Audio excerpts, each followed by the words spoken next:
Hello everybody, welcome back to another election video. This time we're going to be looking at Kamala's best case scenario in the 2024 election. So this is just not a prediction, it's just a best case scenario. It's her realistic ceiling in the election, just like I did with a video about Trump's best case scenario a couple days ago. So we're just going to be looking at what's the most she could win by realistically. I make sure to put realistically there. What's her ceiling, basically. So this is assuming that she gets a polling error in her favor, and that could very well happen. Polls don't always just go in favor of Republicans like we saw in 2022. And again, there was various reasons why polls missed in 2016 and 2020. It's not solely just because it's Donald Trump. So we could see this map happen on election day, just like in the best case scenario for Trump video a couple days back. But let's get right into this. So I guess we'll start off with the first few states, the ones that are a little bit more safer for Trump. And I guess we'll start off with Alaska. Again, Alaska polling currently has Trump up by 7 to 8 points. So in a best case scenario for Harris, let's say polls underestimate her, she could get Alaska down to a 4-point margin. It's totally possible, especially with a lot of Alaska's left-leaning trends. In Iowa, again, would it go down to light lean in a best case scenario for Harris? Currently, the Seltzer poll and the Saginaw poll just averaged out that would have Trump up by about 5 here. Let's see if we could find polling for Iowa. I'm just curious if they did any other polls here. Saginaw had Trump up by about 7 rounded up. Okay. Again, so that would be Trump up by about 6 here. So in a best case scenario, I would probably have Trump up here by about a 4-point margin.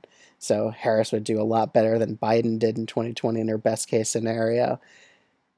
But again, it's kind of hard to see Iowa going lean red, but could very well happen here. Actually, I don't know.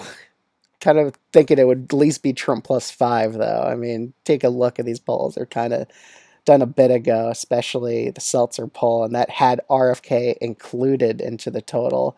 So that would overall hurt Trump's margin. So honestly, I'm going to go back on that. I think Iowa would still be likely red in a best case scenario for Harris.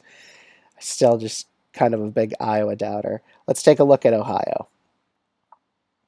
Let's see if that could go to lean red here. Trump's up by 8.4 on average, usually about 7 to 6 point lead. So it's realistic that Harris could possibly, we see Trump get overestimated and Harris underestimated, that this state could go to a 4-point Trump margin, which would be great for Sherrod Brown. In Florida and Texas, these two states could also go down to a lean Republican margin. I'm pretty sure in Texas it's only R plus 4. That's for the Senate. Let's see. We have a Texas margin up here. I might have just scrolled. R plus 7. All right, so Trump's about up here by about 6.5. So realistically, we could see Texas go down to lean red. Same with Florida, just based off the polls. They're polling kind of pretty similarly. Colorado, New Mexico, and Virginia, these would all be safe blue states in a best case scenario for Harris. So Nebraska's second. She has to be polling very well here. Leads on average by about 8 to 9 points. So it's totally possible she wins by double digits here. And it's also possible that Nebraska's first drops down to likely Republican in a best case scenario. Again, Trump only won that district by 11 in 2020. In Maine and New Hampshire, she could totally win these two states by over 10. So far, she's up by like 7 to 9 points in both of them. Maine's second could also drop down to lean Republican in a best case scenario. Minnesota still would only be a likely blue margin. Again, Rust Belt's pretty polarized, and I just don't see her breaking that 10% threshold in Minnesota to make it a safe blue state. Michigan, on the other hand, I don't think it would go likely blue in a best case. I think it would stay about lean blue here. So I would put it as lean blue. In Pennsylvania and Wisconsin, it would also be lean blue in a best case scenario. You could see a polling error in favor of Harris here. So it could very well happen that all three of these blue wall states go lean blue, and that's just enough for Harris to get to 270 electoral votes. Going on to the next few states, Nevada and Arizona, these states could also underestimate Harris in her best case scenario. Usually polling actually We saw in 2022 polling underestimated Democrats in Nevada and Arizona, so it could very well happen in both these two states that Harris just comfortably wins them. And then we're down to Georgia and North Carolina. And so far, I think Georgia is actually polling a bit worse than North Carolina for Harris.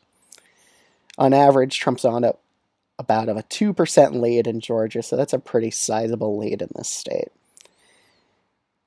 Again, her best case scenario, if the polls usually Georgia's actually pretty good at, their polls are actually pretty good at getting the overall electoral result correct here.